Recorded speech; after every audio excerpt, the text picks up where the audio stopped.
What is up, guys? Welcome back to the World Championship of Pot Limit Omaha. We're doing a week one recap. We're jumping into the recap in a second, just getting people alarmed. I'm putting out some announcements, and we're going to look into week one of the World Championship here just in a moment, looking at some hands, general dynamics, thoughts, and hopefully a bunch of stuff that is going to help you to improve your own game. Whether you're playing PLO or No Limit Hold'em, today we're looking into some methods of improving your game, improving your performance, and also recapping a bunch of PLO stuff as well.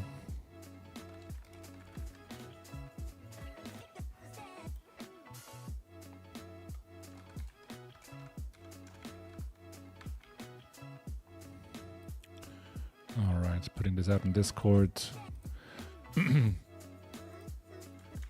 Feel free to jump into the chat section if you have any questions about PLO, any questions about a championship.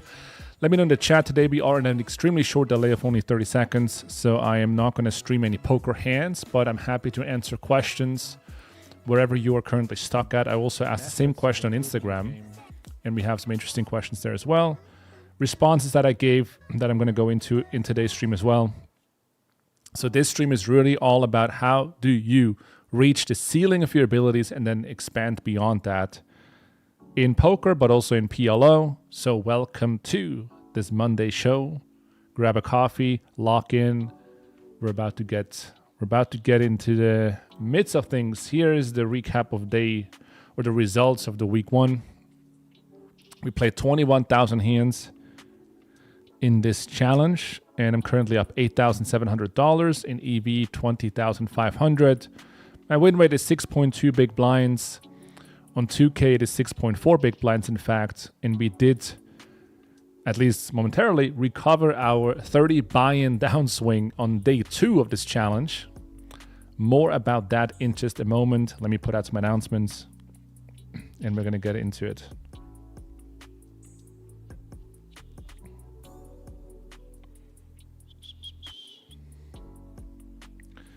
Just posting a link on Instagram. If you don't follow me on Instagram, you want to be notified when I go live. That's the way to do it.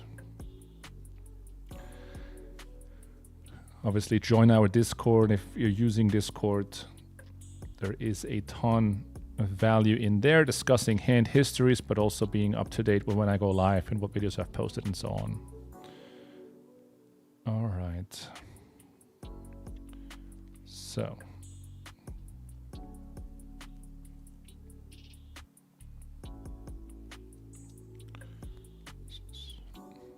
if you're watching this in hindsight, you can just fast forward here for maybe like 60 seconds or something, and then we will get started.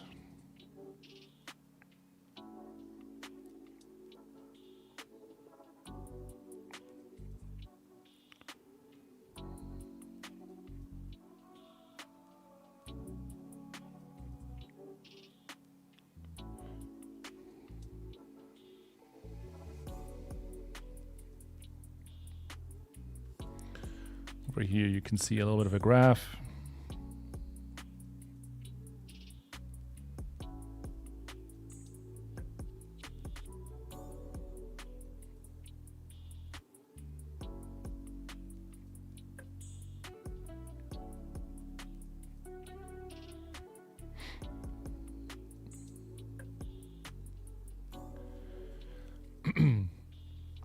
All right.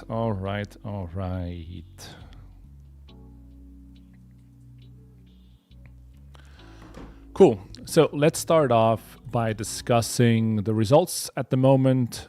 So I'm just going to go. So first of all, the reason I'm using 3 players is because I did play some heads up, like table starting some games, and not many hands though, but I just want to keep it pure. So for this challenge, heads up is not tracked in the challenge. It's only going to be 3-handed to 6-handed, and the stakes are 500 and 2K, all rake free on Coinpoker in case you haven't noticed. We have 3 weeks left. This is day 8 of the challenge, of a 4-week challenge, and these are the stats here. $8,700 up in the green, in EV 20,500, in win rate 6.2 big blinds at the moment. So if we recap quickly here based on the graph, what happened on day one, right? So if we go back in dates, so when did it start? Probably, when did it start? Where's my calendar here? Well, last Monday, so that was on the 6th, right? So the 6th, 10/2025, 6/10/2025. So this was basically day one, or was it 6,000 up, 1.6k hands. Is this like the first session that we put in? Pretty much. So if you go to sessions, these were the first couple of sessions. Actually, we can just go into it like this. So basically it started over here. And in the first session, we played 1,600 hands. I won $6,800. I ran clearly above EV. In the second session of only 700 hands, I won $14,400. So up to this point, this was Monday. Everything was good. We're up $20,000. Then Tuesday shows up. And in a short 2-hour session in the morning, we lose about $2,000 and then proceed in a 5-hour session in the afternoon to lose $35,600 in one session. So that was not a lot of fun, to be honest. So basically, we went from up $20,000 in the challenge to down about, $15,000 or so. Proceeded in the next day, the same day actually on Tuesday as well, to win back $7,600. 6,000 loss, minor losses, minor win, 4,400, 6,000 loss, 9,000 win, 8,000 loss, 4,000 win, 2,000 win, 11,000 win, $10,000 win. So the last 1, 2, 3 sessions pretty much all in the green. And we proceeded to basically, if you look at the graph here, removing the non-showdown for a moment and even the all-in EV, basically this was the kind of roller coaster that I put myself into. So up basically 15 stacks, which was, basically $20,000 and then some at 500, I suppose. And then lost like 35,000, like this one stretch here is like losing $35,000 in one session in a 5-hour window. Obviously, it doesn't matter how bad you play. And I certainly made some mistakes, but not that many. You have to run pretty bad in order to lose 30 stacks in one session. 30 stacks, it goes basically from 1,500 big blinds up all the way down to 1,500 big blinds. So that's basically 30 stacks down. Then rebounced over here quickly, down, up, down, and then more recently we went up like this. Here you can see the EV line. Obviously, like this downfall here was definitely influenced by variance. We shouldn't have gone as much down, even though EV doesn't attribute, card distribution and so on. But basically, like this is how it unfolded. And then so in terms of like rebouncing since then, if you look into the last 5 days, which I think is going to exclude the second day, right? We're basically looking at this. Red line is straight and we are up $24,000 and we won $33,800 with a win rate of 12 big blinds per 100, primarily at 2K. So, life is swingy.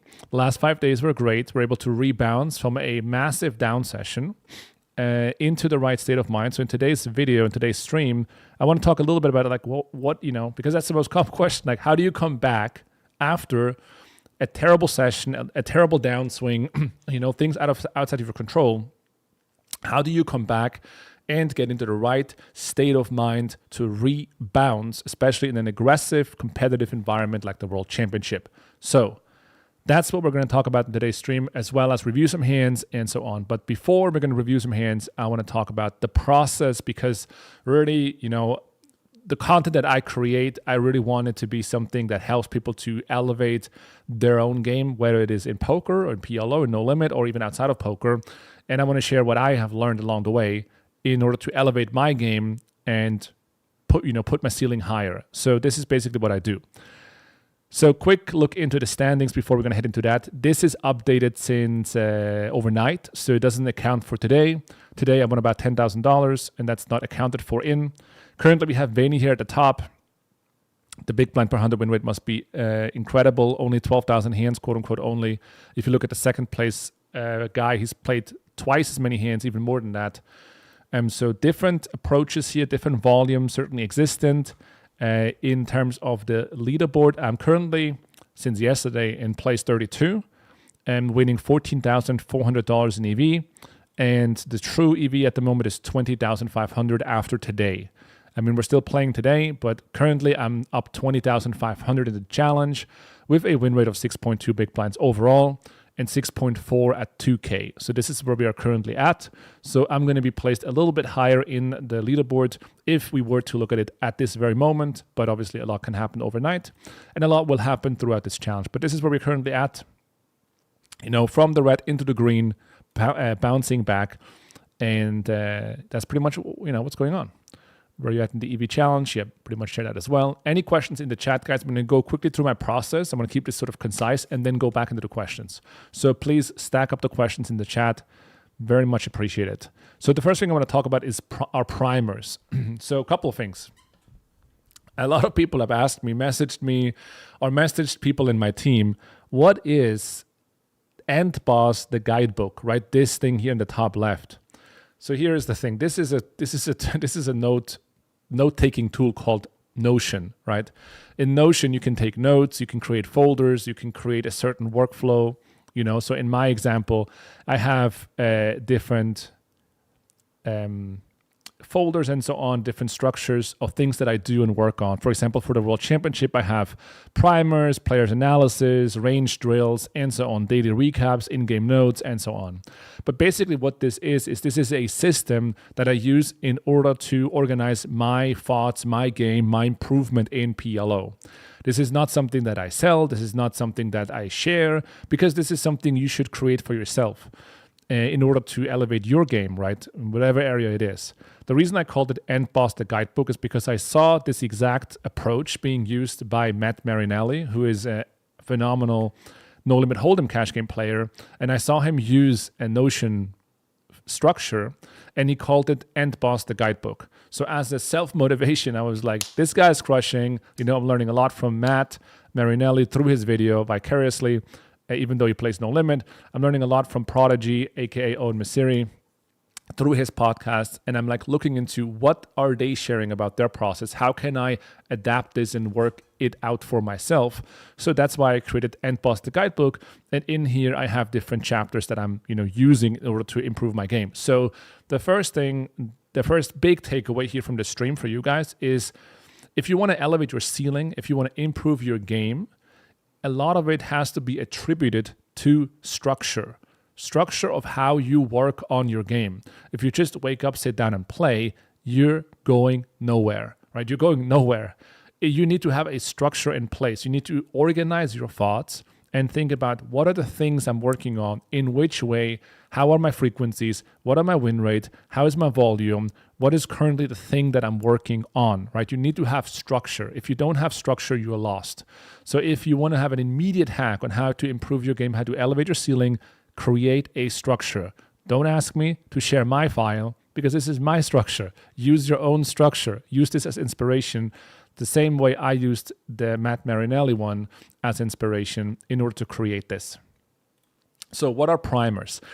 Primers is something that I use. These are basically a mix between strategical and mindset reminders that I use before I play and sometimes while I'm playing, sometimes before I go to bed, in order to prime my mind into the right direction for how I want to think about the game, right? These are personal primers. These primers might mean nothing to you, and they probably mean nothing to you. They are personal, right? And so you want to create personal primers that mean something to you. The same sentences you see on the screen, which I'm going to read through, might do absolutely nothing for you because you haven't created them. You don't connect with them in the same way, right?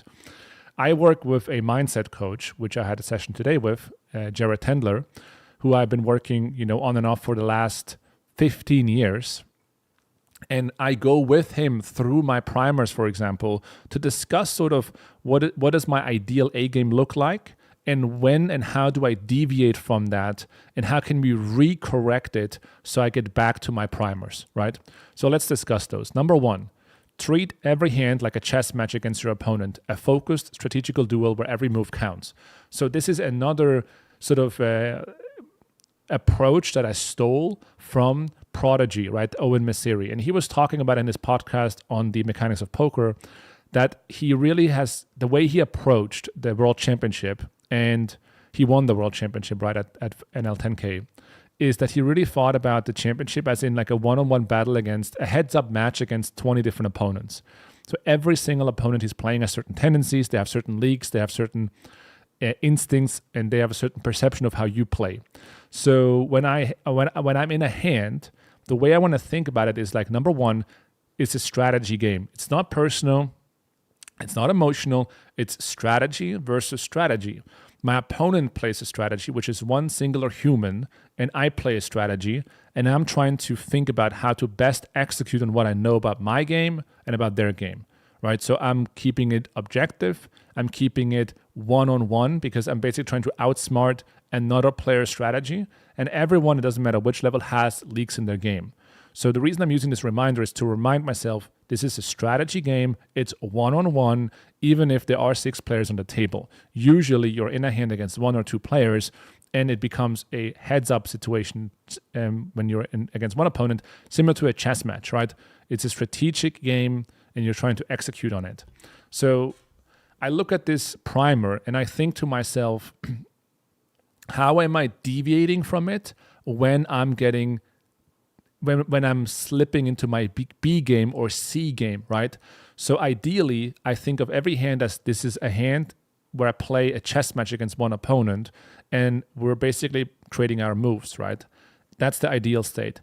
When I slip into my B game, I'm thinking, this guy's trying to get me, or he's in my head, or I can't beat this guy, or his tendency is annoying, right? All these things that really don't matter in the most objective light of just like, well, if he does A, I do B, and that's completely fine. There's no emotion required, just executional strategies, and that's it.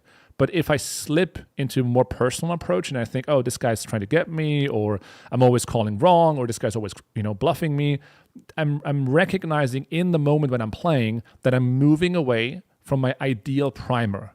I'm moving away from A game into a B game, maybe into a C game mode.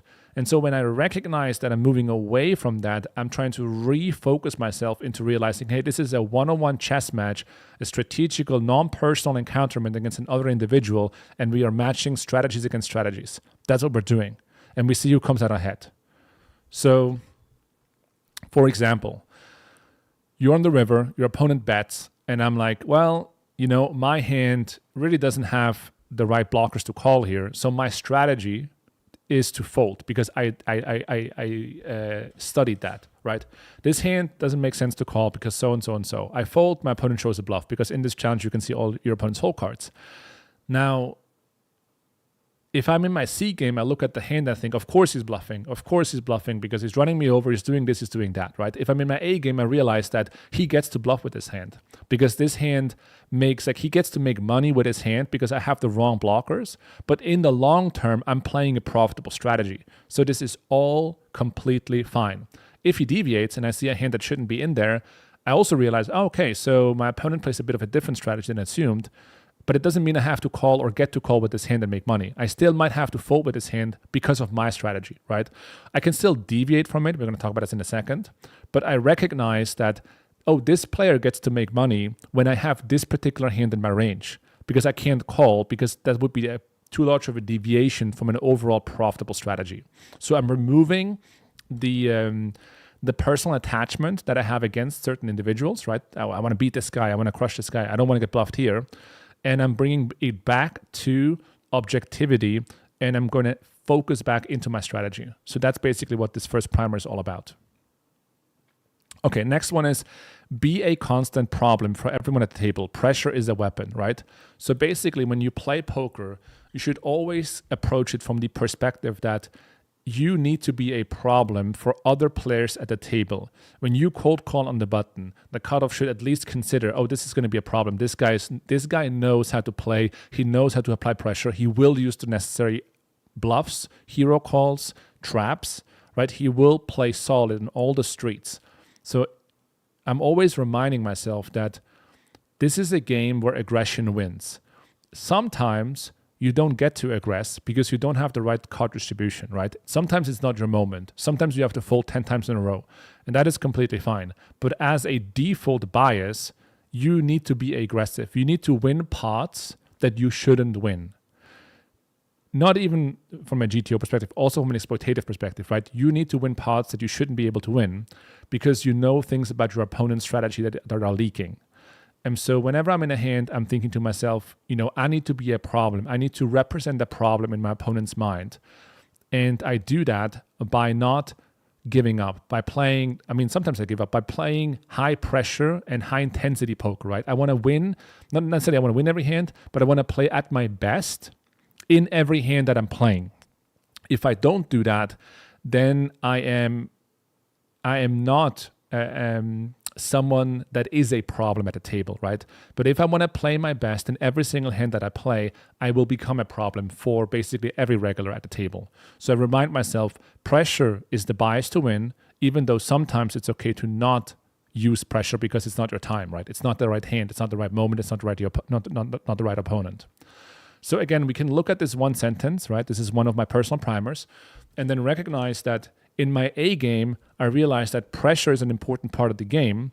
And if you look at my red line as an example, right, like I'm executing pressure pretty well. My loss rate without showdown is only -5 in a competitive environment. So obviously I'm pressuring in all different nodes in the game tree. But if I'm on my A game, I also realize that there are certain spots, certain dry periods, there are certain distributions of flops or pre-flop hands or opponents I'm playing against where pressure is the wrong weapon. And I need to just fold and play my A game by playing a strategy that folds on all these boards. And so if I'm in my A game, I realize that. And if I'm in my B game, I start slipping into over-aggressing for the sake of it. Or I'm starting to blame myself for not aggressing because I know aggression wins, even though I shouldn't aggress, right? So while I'm playing, I'm realizing, I'm kind of getting upset with myself for not aggressing, for not check raising, for not c-betting, for not hero calling, for not bluffing. However, because I know that aggression wins, but if I'm in my A game, I realize that yes, but it's all for a good reason, because at the moment, the distribution of cards is not in your favor to aggress, right? So again, I'm using this primer to realize I want to aggress, but I also need to know when and how, and it needs to be a part of a solid plan. The next one is also an important one, which is called play solid, trust your reads, but anchor every move in GTO logic. Never take a line that deviates far from equilibrium because of a feeling. No read is strong enough to justify major EV sacrifice. So this is a huge point, and this is something I still struggle with. Obviously, like with all of them, but to a different degree. But basically, sometimes you do have a read on your opponent. Oftentimes you do. And you have a certain bias. For example, hey, I studied this guy. I know he's over bluffing. I know he's over aggressive. I know he's bluffing too much in this line, right? Or I know that he's folding too much right there. So therefore, I'm going to take advantage of that researched leak now. And that is the wrong approach, because just because you know of a leak doesn't mean that now you have the right combo. It's the right moment to take advantage of it. Emotionally, you want to be rewarded for being smart and knowing something that you can take advantage of in the long run, right? But recognizing that, even though I want to call wider because I noticed something about my opponent's game plan, the hand that I have currently is so far away from equilibrium that it would be a bad call. You cannot weight the probabilities that much in your favor to make this a good call. Your opponents are not bad enough, At the end of the day, you don't know what they're holding. So when you look at a hand and you're like, hey, this hand, I feel like I'm going to win. I really feel like I'm going to win. Then you need to ask yourself 2 questions. Number 1, do you just want to really win? It's more of an emotional decision. And number 2, how far from equilibrium is the hand away? Because if you're expanding a little bit and you're like, hey, it's not the optimal blocker, but I think this guy's overdoing it, let me call, that could be justified. If you're too far away, 2 things are happening. Number 1, you're giving the probability of your read too much weight. And number 2, your opponent is going to see your hand. And they're going to start playing the cat and mouse game. So now you displayed, you have shown to him that you're willing to call with a hand that is far away from equilibrium, and now you messed up your advantage, right? Because you knew something about the player that you're able to extract money from in a slowly bleeding fashion. Like, you can call a bit wider, but by doing it with just a few adjacent combos, he might not notice how you're starting to call more hands. The moment you call with a FU hand, he's going to switch the script. And now you suddenly are in this guessing game. Is he now stop bluffing you? Did he notice? Did he not notice? Right? How do you continue? Now suddenly you're in a complete guessing game, and your read you had from before is completely invalidated because he might actually know something about you now that is going to invalidate your read. Now you have to play balanced again, right? So you're giving up too much of an edge by giving in into the feeling of really wanting to call and expand your range when it's not justified based on the difference of EV difference, right? It's too far away from GTO, and based on the fact that now he knows something about you that you didn't want him to know, right? So when I'm in any spot, that's precisely what I'm asking myself, is like, yes, I have a read, but is now the time to take advantage of the read? And do I just want to call out of an emotional feeling, or is it really an objectively good call expanding into my calling range because of a read? The next one is about range construction. Obsess over smart range construction. So this is all about understanding that what poker really is. It is a question of architecture. So basically, you have all these combos pre-flop, and you basically start filtering them down by your pre-flop decisions. And then as you head to the flop, you have to ask yourself, where do I position this combo along the game tree and for what purpose, right? So precision starts pre and continues through every street. Protect all lines. Distribute your combos intelligently across the game tree. Every branch should hold value and bluffs. And always define your hand's role in the hand. So when you arrive on each node, you should ask yourself, where does this hand belong in the game tree that is following? You need to think in advance. Do I want this hand on the river if I go bet, bet, bet? Do I want this hand on the turn if I check back and face a turn probe? Do I want this hand if I go check, flop, check, turn, and then we're on the river? And why? Right? Those are questions of basic architectural questions that go into range construction. The next one, very important mindset one, is this one. And this is probably one of the most important ones for anyone listening. Never lose because you showed up with your B game. If you lose on your A game, accept it with grace. If you lose on your B game, it's your fault. And also, you didn't learn anything. So what am I trying to say with this? You know, when I show up to this challenge, because I was playing 2K, right? Lost 30 stacks day 2. And I had to ask myself, do I just want to play 500, you know? I was playing 500 for a bit on like one day or like half a day. And I realized, you know, the field is soft. There's no rake. And I'm just going to be able to make the money here. Like, I'm going to be able to print the win rate and do well. But I already know that. There's nothing that, like, I would only do it for the money, which is fine. It's a good enough reason, but not for me right now. I'm trying to understand how good is my A game in relationship to other people's A game at high stakes, right? So I'm trying to identify how good or how high is my ceiling. Now, if I play my B game, I will learn nothing, right? Because I could lose or win. Let's say I lose. I can always attribute the loss to my B game. And I can say, well, maybe I was able to generate an edge if I played my A game, but I didn't. So now I learned nothing. I only learned that my B game isn't good enough. And I already know that right now. You know, because at the end of the day, at the level we're playing at, no one's B game is good enough to beat the field. You need to bring your A game. And with that sort of mentality, I would encourage you guys, whatever game you're playing, to hop into the games and say, am I playing my A game right now? Because I'm trying to figure out something. I'm trying to answer a question. And the question is, how good is my A game? Is it good enough to beat my opponents? And if you play your B game, that question will never be answered, right? And you're never able to really understand what you're capable of and what you need to be working on in order to move the A game up. As long as you're always stuck in this sort of B game zone, you're never really able to progress, and you're able to always find excuses of why you didn't beat the games. So for that reason, I was like, you know what? I want to play 2K. I want to play against these opponents because I'm trying to figure out a question. I'm trying to figure out if I'm good enough to beat these players if I play on my A game. So every second that I play that is on my B game, I just waste time learning nothing. And I'm just going to walk away with regret, thinking to myself, I will never know the answer to the question. If I play my A game and I lose, that's completely fine. At least I have an objective answer. And then I can work on that, come back in a year and see where we're at. But if I play my B game, I didn't learn anything. So that just shows to me the importance of showing up on my A game. That's the only zone I'm really learning in. And that's the only zone I'm really proud of myself doing something, right? Anyone can have an edge at any moment. The difference is consistency. Your A game beats almost everyone, and your B game beats no one. I think that's an important realization, like a lot of people, like for example, Instagram ask me like, how do I move up in stakes and all this kind of stuff?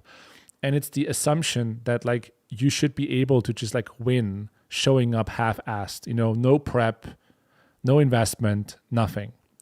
Why am I not moving up? Why I'm not? Because you think your B game is good. It's not. You need to show up on your A game and then you can do something. But again, your B game beats no one. And that's also true as much for me as, anyone else really.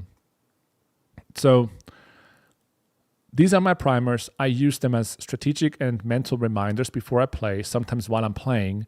And I'm observing my thoughts and my actions when I'm playing to see if one of these thoughts starts slipping into B game mode, which I just described, like how I would feel or what I would think or what I would do. And then as this happens, I'm actively trying to recorrect my thought process and be like, hey, at the moment, you have this sort of urge to call and take advantage of your reads, but you're slipping into your B game because you're starting to justify calls that are too far away from an EV equilibrium or from an EV difference equilibrium. What are you doing? Let's recorrect and go back to your A game, right? So that's how I use my primers. And these are obviously in, constant development, and they will change over time. It depends on where I'm at in my mental game and what I need to pay specifically attention to. So for yourself, think about what are the primers that you need that make you show up on your A game day in, day out. Make a list, be organized. The next thing I want to talk about is tech stack. Let's do that first. So a lot of people ask me, what do I need in order to crush the games or become a professional or a winning player? And the reality is that when you look at the top, when you look at the best players, it's very like there's a saying that's the best people make it look easy, right? And that's exactly what it is. You assume it's easy. It's not. It's not easy. It's tough. But because it is tough, it gives you an internal sense of gratitude that you're doing this for yourself. Like you're proving something to yourself. You're making yourself proud because you do something that is hard.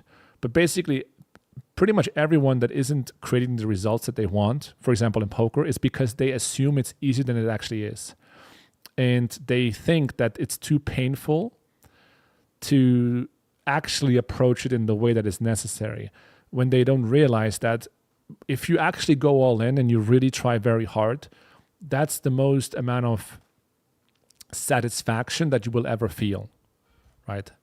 So here are the things that you need as a professional player specifically if you want to make anything happen online, okay? Number one, you need a tracking tool, right? This is pretty much the order of tracking tools for PLO that I would say, in terms of like power rankings: Hand to Note, DriveHut 2, HM3, Poker Tracker 4, right? If you're currently using HM3, it's kind of like you're using the iPhone 10 and you're like, hey, why can't this thing not do my thing? It's because you're using iPhone 10. It's fine. Like you can do some things with an iPhone 10, but I can do certain things in hand to note that you were never able to do with an iPhone 10, right? Or HM3. So having the right tech stack is very important to improve fast, accurately, and consistently. So if you don't have a tracking tool, what are you doing? Number one. If you play on a site that doesn't allow a tracking tool, it doesn't work on a certain site, then you need to track your results differently. Track how many hands you play or how many hours you play. What is the result? And you should screenshot, hundreds of hands throughout the week that you have played. So you basically have a database of hands to analyze and look into, similar to something like this, where you have hand histories, but you would have them in a screenshot more so that you can go through at the end of the week, at the end of the day. But you need to have a system to track difficult hands and review them. Ideally, you track statistics, right? Your own frequencies, your opponent's frequencies, and so on. Now, apart from just having the tracking tool, you also need to know how to use the fucking tracking tool, right? Most people, they think the moment they buy something they have that offers a solution, they have solved the problem, right? It's kind of like signing up to the gym and then not going. What is the point, right? You just made the purchase to feel better about yourself, but you didn't accomplish anything, right? So you need to really understand what your tracking tool is capable of doing for you and your game. It's a skill. It's a hard skill, not hard to acquire. I'm saying there are soft skills in poker, there are hard skills in poker, right?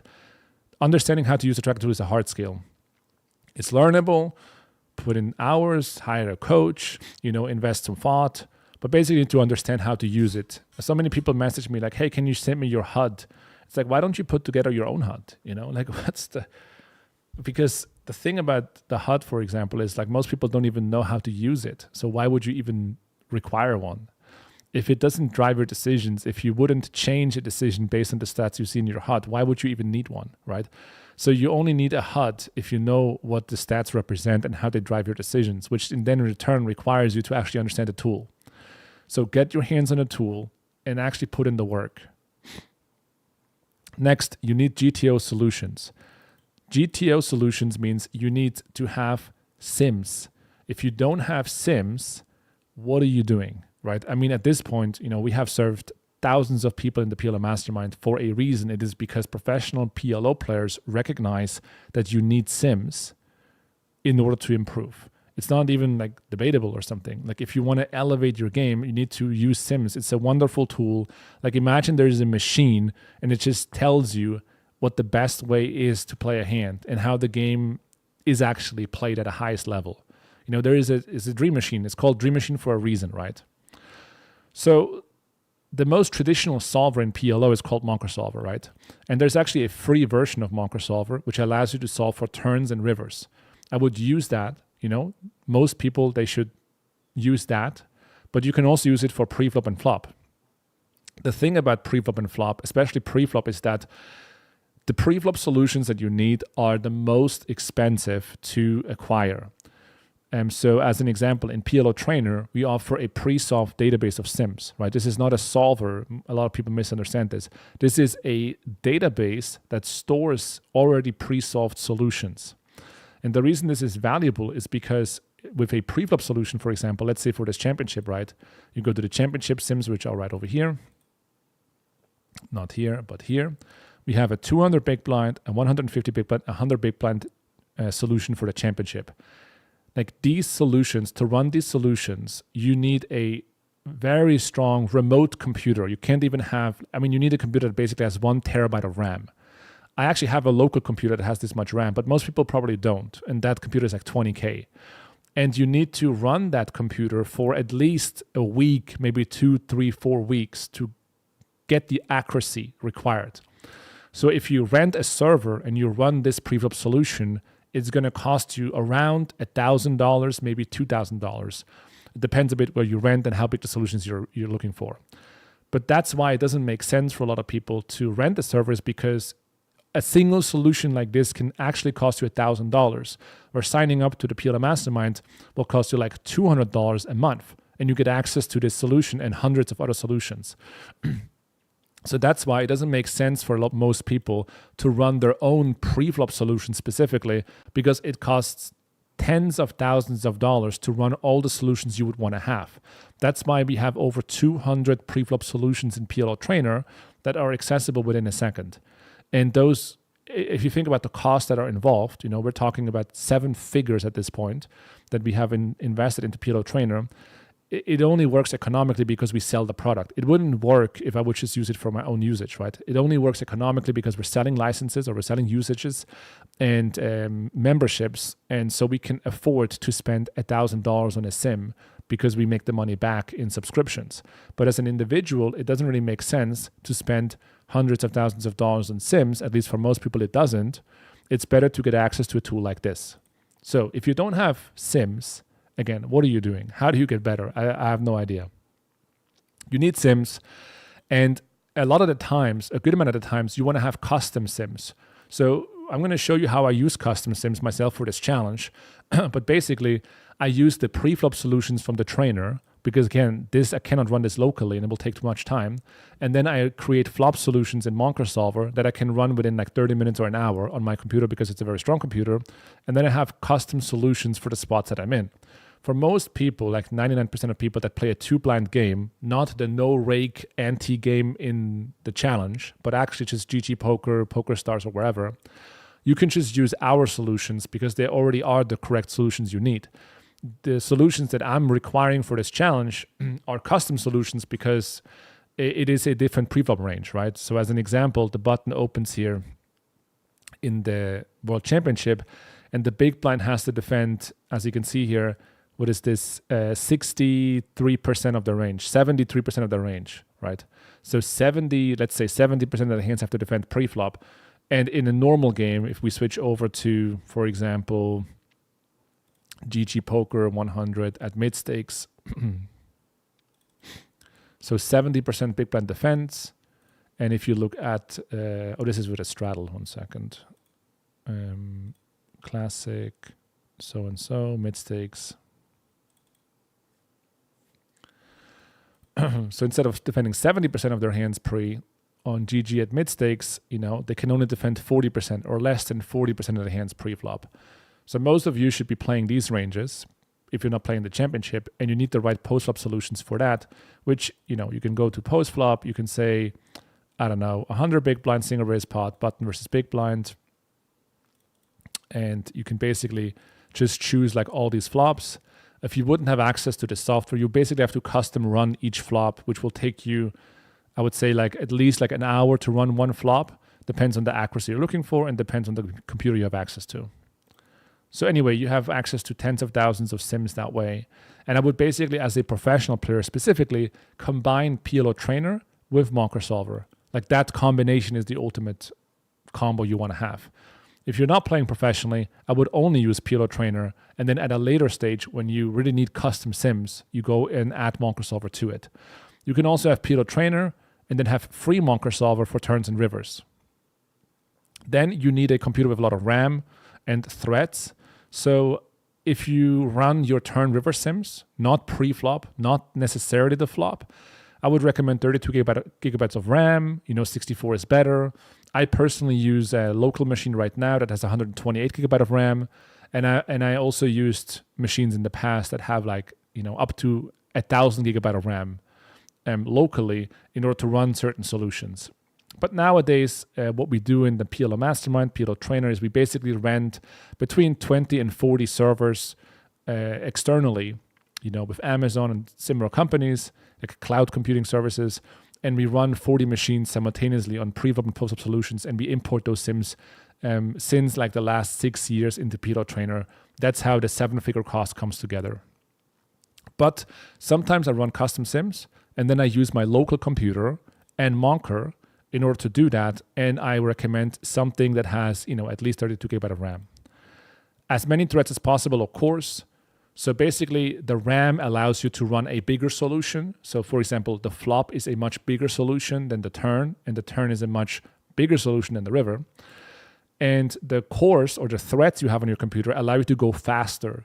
So I personally use something that has 48 threads or 24 cores. A computer like that is probably between like $5,000 and $10,000. And I also use computers that have 96 threads in other locations, like in a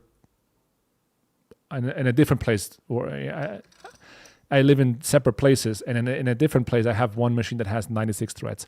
But for most people, like, you probably have like 12 or 24 threads, and that's okay. You just have to wait a little bit longer, but that's fine. But if you're a professional player, you should really think about, hey, do I have the right tech stack in order to wake up and improve as quick and as effectively as possible? If not, what are you doing? This is your job. Take it serious.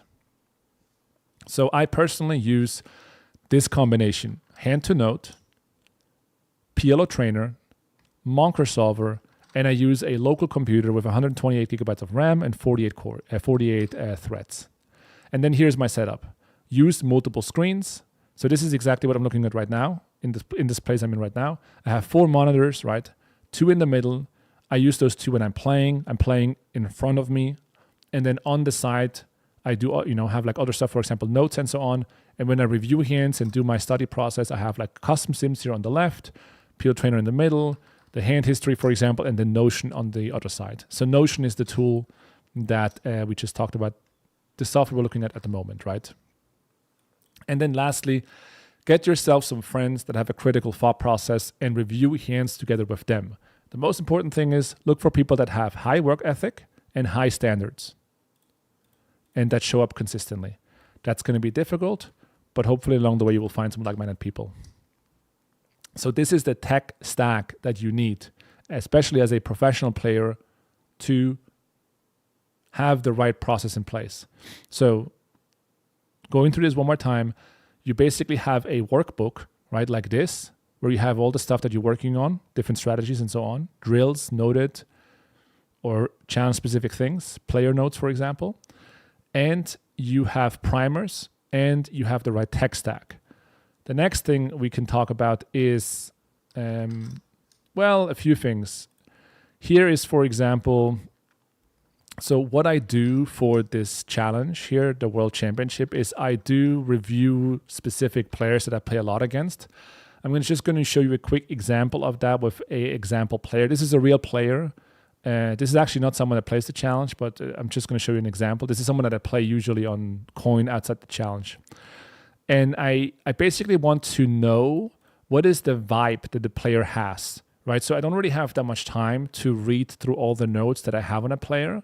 So I need to create a conclusion that I use in game. So the conclusion is, I would describe it as like the general vibe a player gives me.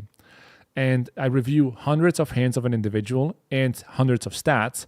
And I conclude it in one way at the end, where I'm going to give the player a title. For example, this is a front aggression nit. So this is someone who knows how to plays a bit too many hands pre, aggresses too early on the flop, like positions too many combos in the earlier streets of value, and then runs out of bluffs on the turn in the river, and also runs out of hero calls on the turn in the river because they check raise too early, they put in too many chips with good hands on the flop. Right? So this is what I call a front aggression nit. So it tries to be balanced and sticky on the flop, but gets way less balanced on turns and rivers with a strong tendency to underbluff and underdefend on turns and rivers. Right? So when I use something like this describes like I have way more nuanced notes on this player, but I need to have a general feel or vibe about who this guy kind of is and how I'm trying to get him, if that makes sense. Right? And here are some examples. Attack his weaknesses on the turn the river ranges when he shows weakness. Avoid battling too wide pre or on the flop, because on the flop he's like fighting back a lot, but then once we head to the turn the river, he starts like leaking a lot more. Right? And then I use the HUD, for example, and I reference certain stats. I'm not going to go too much into that right now. And I'm also looking specifically into some pre-flop stuff, and I'm creating these sort of specific notes for these earlier streets based on different notes, for example, single raise pot in position as preflop raiser. And I'm creating these specific notes to understand where does his game plan break apart. And then I'm concluding it at the top in a shorter way. But basically, the more I do that, the better of a feel I have per player that I'm playing. And so my instincts get better as I'm playing against them. So I do this basically against all the players I play high volume against. And by the end of the process, I have a good general feel, and I also have more detailed notes about what are the specific notes I'm trying to push my opponent into or manipulate the hand into, where I think that their game plan has the most leaks. So a basic example of that would be if someone folds too much on the turn against delay, right? I'm probably going to position certain bluff combos more on the turn as delay versus flop as a bet. Even though the GTO solution might be to position a certain hand on the flop, you could also reposition the hand on the turn if on the turn their game plan falls apart much more than on the flop against c-bet, right? That's a basic example of how you can do something like this. And then so once you do this more and more, you will realize that a lot of your opponents have similar leaks or similar player types. Then you start developing color codes and sort of groups of players, right? Some players really enjoy following the guidelines of GTO, right? Those are GTO players. And some of them do that in a way that is more focused on the protection part of their range. So they are understanding GTO as a balanced game game plan that helps you to remain unexploitable in the sense of getting bluffed. And then some of the players that follow GTO guidelines, they are looking for more opportunities to aggress when they think you underdefend, but they will never violate the rules of GTO completely, right? So those are GTO players that are on the passive, more protective side, and GTO players that are more on the aggressive attack, looking for your cracks side, right? So you basically have a color code for GTO players passive, GTO passive, balanced, protective, and GTO aggressive, looking for cracks in your game plan, right? And then there are a bunch of regulars that are super pseudo GTO, so they are far away from GTO or quite far away. They kind of think they are following GTO, but their game plan is much more leaky. Like maybe they have let's say an extreme way would be they c-bet the flop 65% of the time, right? They kind of choose the right hands and they have heard about some ranges before, but that game plan falls apart really quick if you know how to attack it properly, right? So those are more like pseudo GTO players, and I would categorize them in a different category and level of player than the previous ones, right?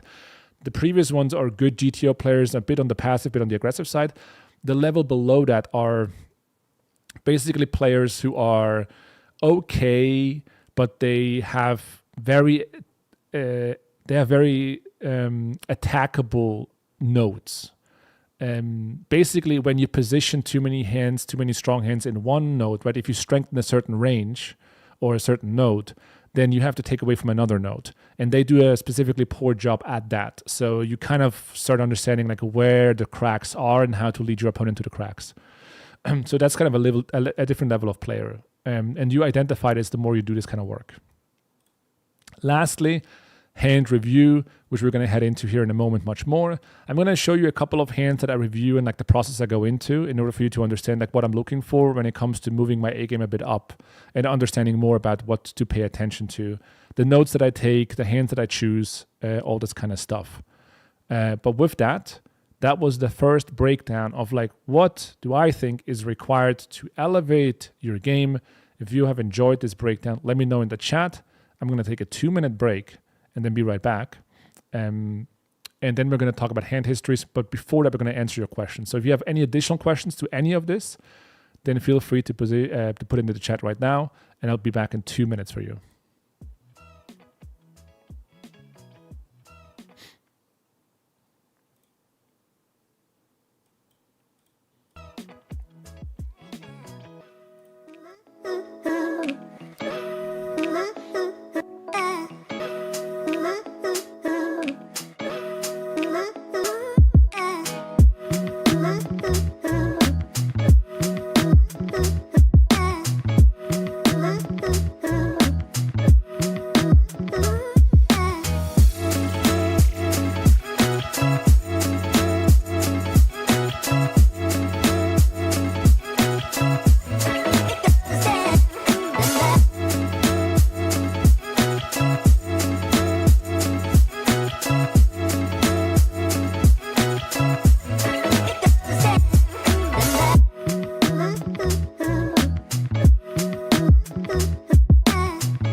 There is a 30-second delay in this thing.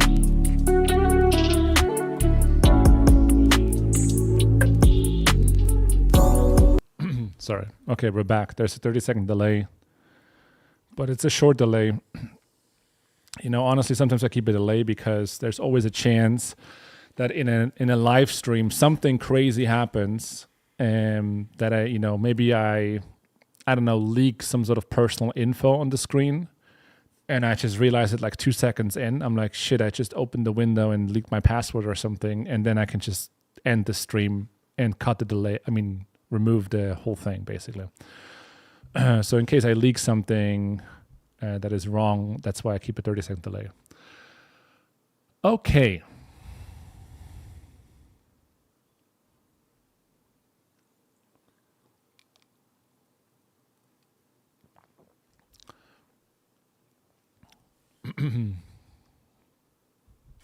Yeah, the minus 35K session was on 2K, pretty much only.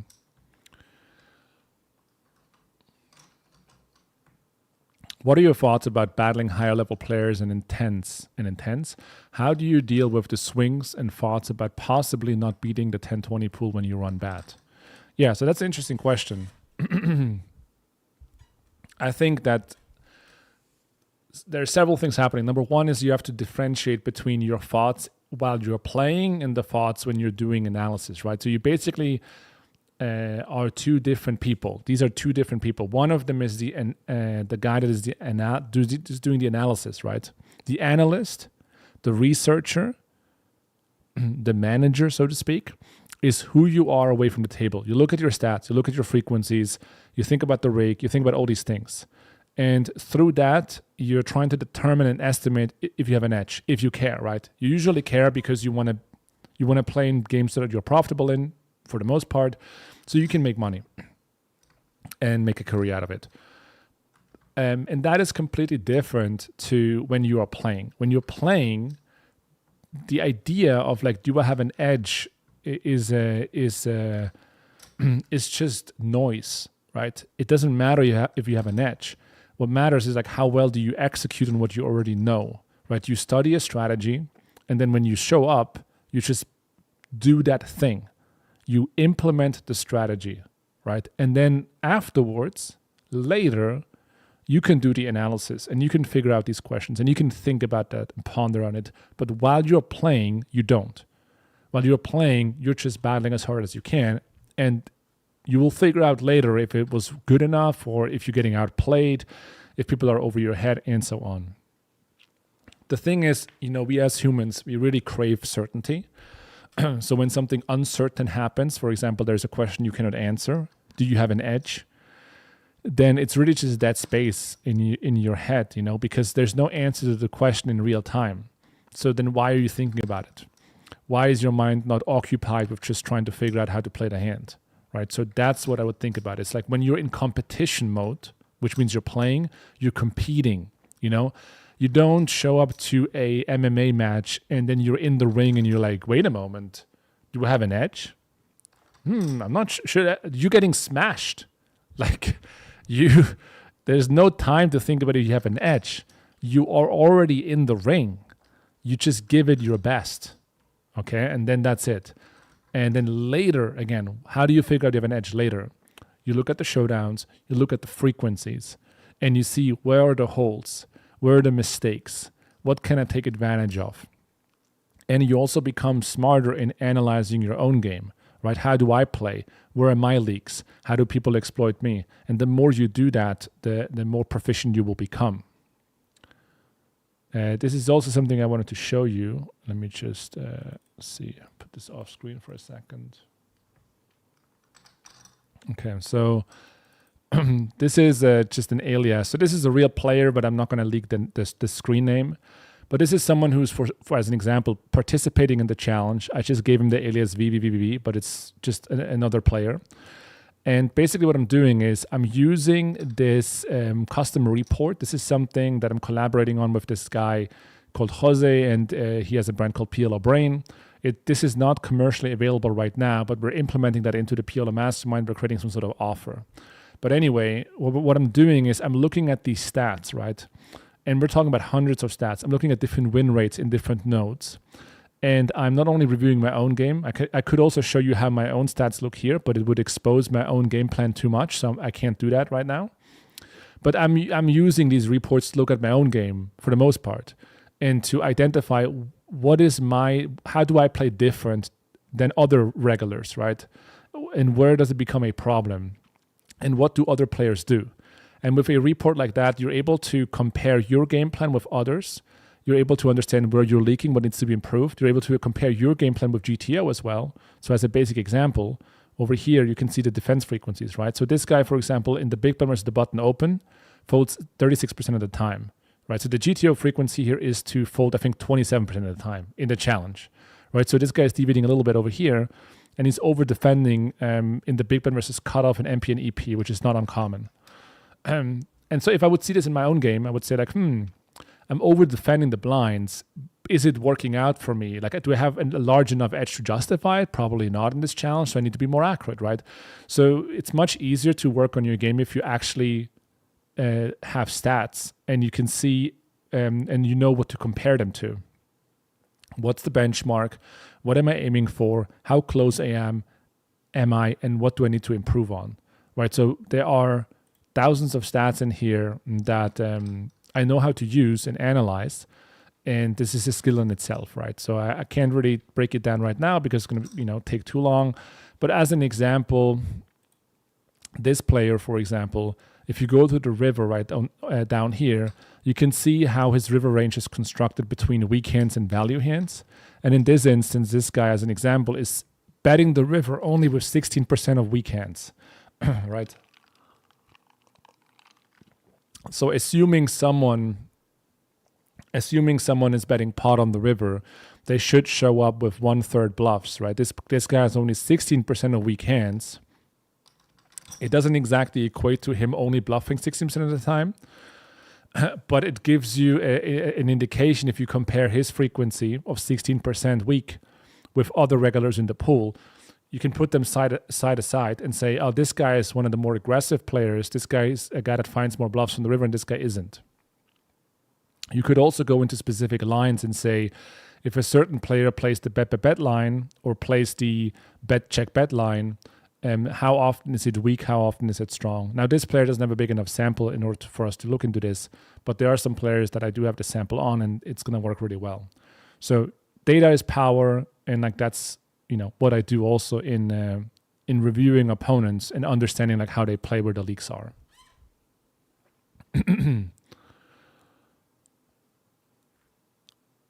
I remember you said you used to love traveling a large percentage of the year and going to places to rejuvenate the area and spark of interest in poker. Do you still do that? An example, Vegas, Austria, etc. I mean, I still travel a lot. I think that asking yourself where you live and where you spend most of your time is very, very important. It has a huge impact on your happiness, productivity, and the entire flow you're in. So you kind of want to ask yourself, in what environment are you in the best flow? And for me, as an example, if I spent the winter in Europe, it is just like a terrible thing, it's just gray all the time. It rains, and I don't really need that.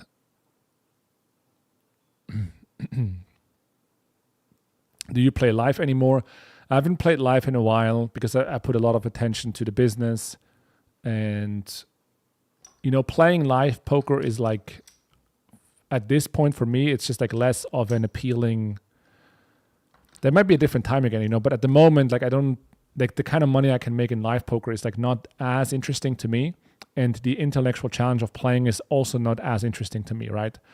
But if you want to make a bunch of money and you're a good player, you can do that in live games for sure.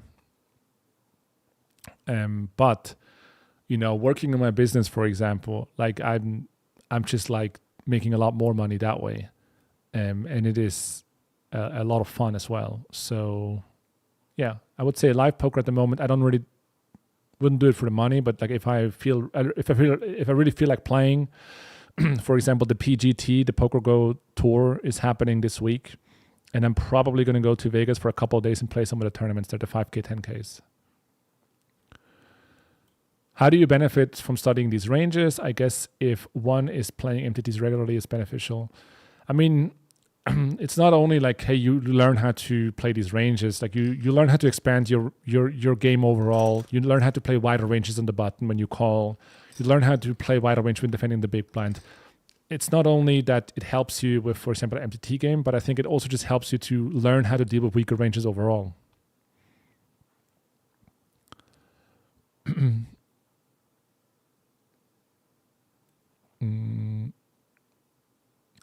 I have a career in IT and a small kid. I love the game. I enjoy studying and playing. But if I did this professionally, I'm not sure what I could tell my wife and kid after 1 month. I am losing.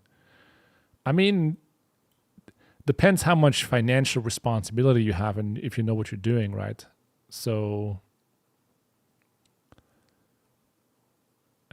also losing and running below EV is difficult to deal with mentally. It depends on your mental strength. Like I would be very careful to... Let me put this chat over here, otherwise I'm looking up all the time. So, basically your entire worldview, that's true for anyone, right, is mostly based on the narrative that you're telling yourself, right? So when you say things like running below EV is extremely difficult to deal with mentally, then you're creating this reality for yourself by even just saying it. Why do you do this? I would say that the moments when you run the worst are the best moments to improve your game, because you have so much motivation to turn it around and to become better and stronger. And in hindsight, any difficult area in my life or a period that I have made me come out on the other side much stronger at the end. So at the end of the day, it's going to be a gift, right? So that's how I look at it. That's my narrative, right?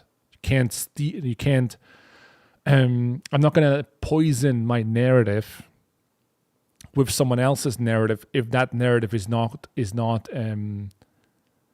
if that narrative is not going to help me to become better and stronger, right? So ask yourself, what is the narrative that you're telling yourself, and in which way is it benefiting you?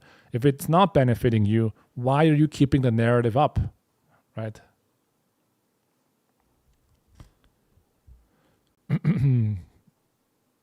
How would you rate your experience with Jared Tendler? I'm a professional sports bettor, and considering of his services would be good for me. So I have worked with a lot of different mental game coaches over the years. I would say 6 or something. I mean, pretty much anyone that you probably know of, I worked in some capacity. Anyone that is known in the poker mental game space, I probably worked with.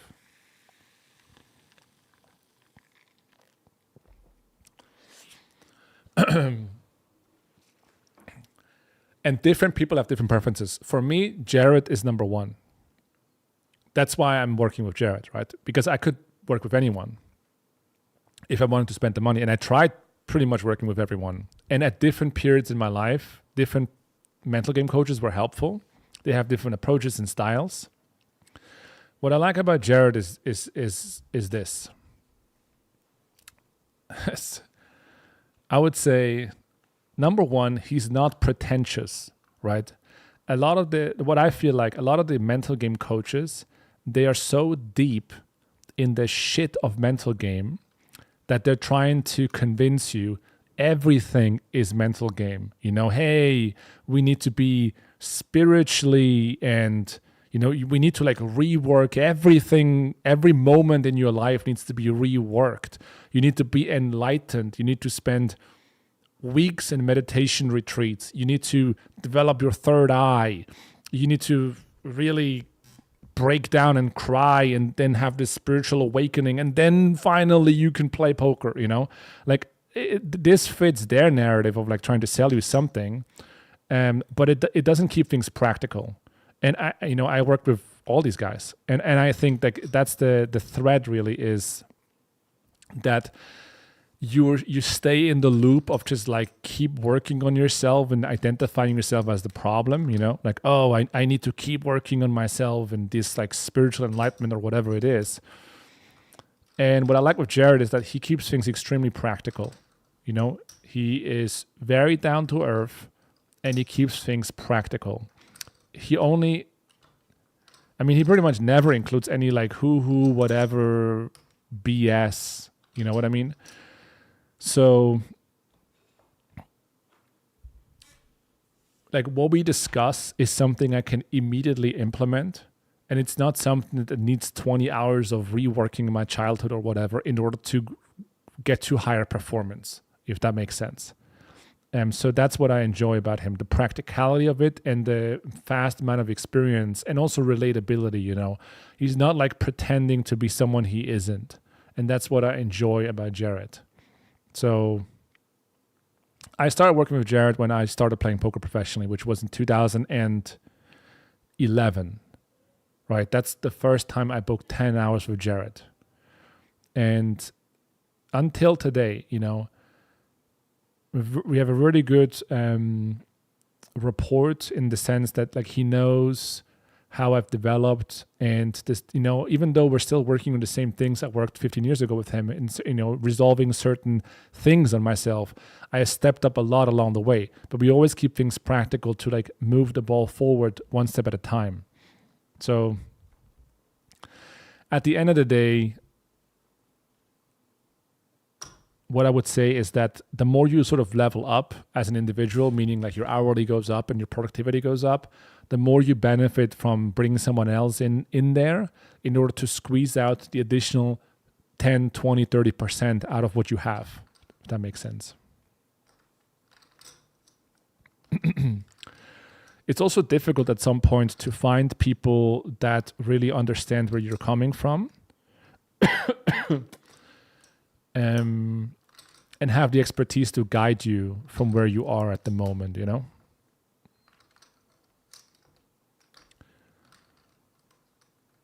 Okay, let's see. Is the 4-card trainer server down? No, I'm using it right here, right? Let's see, train. No, it's working.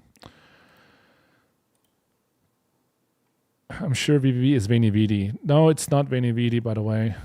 He has he's definitely bluffing more on the river than that. Hey, JNandez, I love the YouTube videos, great content. May I ask you, you talk about income per month as expectations before committing PLO. I'd like to know at different levels, taking it seriously. This is something that I hear very often. It's like, hey, what is my hourly going to be? Like all this,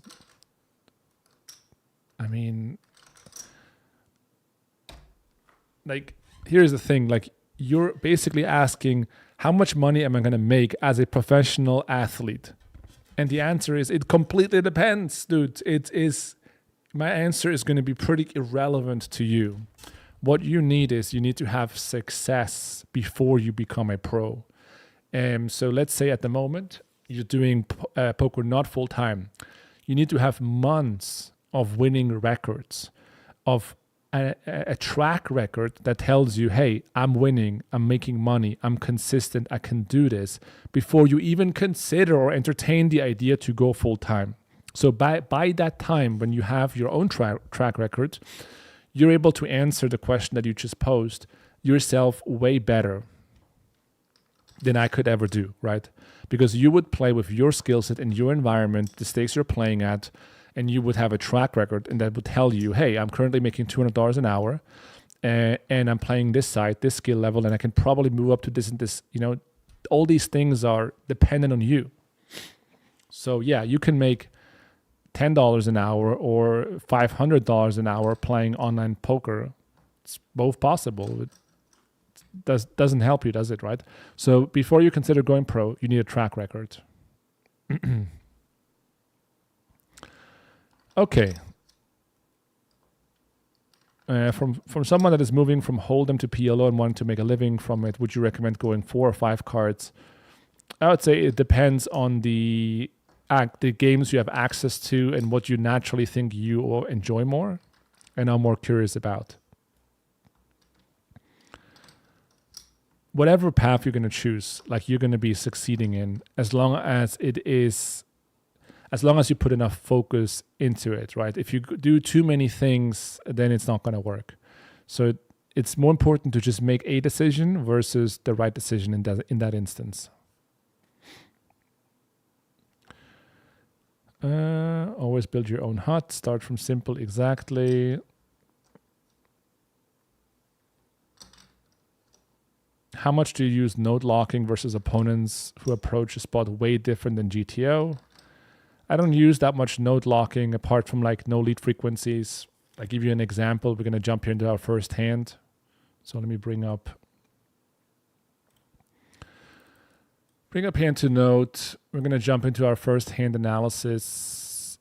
Which one could that be? I'm going to show you a basic hand to give you a bit of an understanding of like how I think about the game and how you can improve your game yourself. Again, if you don't have the right tech stack, if you don't have the right focus and the right organizational skills, most of these things at the end of the day are not going to move the needle. But if you do, then they will. Okay, so let's see. I'm just trying to look at I marked these hands today. I'm looking at hands from day 7 that I marked.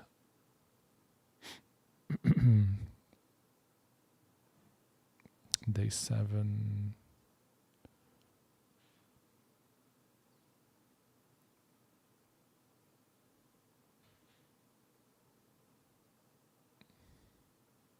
Okay.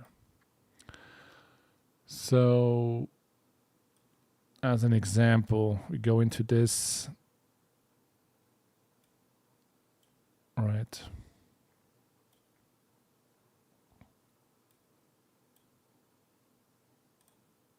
Just bring up this thing here.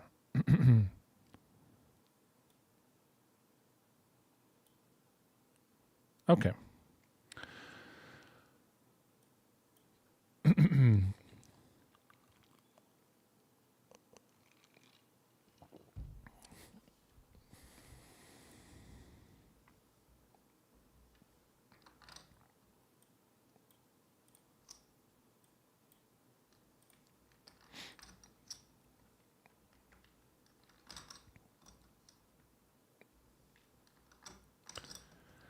How do you use Monker with PLO Trainer? I'm going to show you right now. So this is the first hand, right? So basically, I'm going to show you hands that I marked in game because I know I want to review them, right? So here's the first hand. We open in the cutoff with 9-6-5-5 and the big blind defense.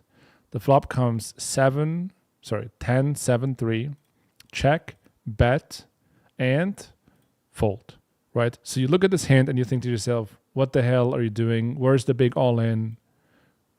What? Like, why should we review this hand, right? and the thing is, I play this hand and I have like 3 open questions. And I execute on how I think I solve them the best, but I realize when I'm playing the hand that I had 3 open questions. So I mark it. So you don't just want to play and be like, hey, let's have a look at all the hands I went all in and see if I played them well, right? If you start building up more and more of a knowledge base, you have a higher sensitivity towards, hey, I'm not exactly sure how this spot works, so can we figure out something about it, right? So let me bring up how I would do this or how I did this. So basically, I'm using the tech stack, right? So in this case, I'm using Monker right there.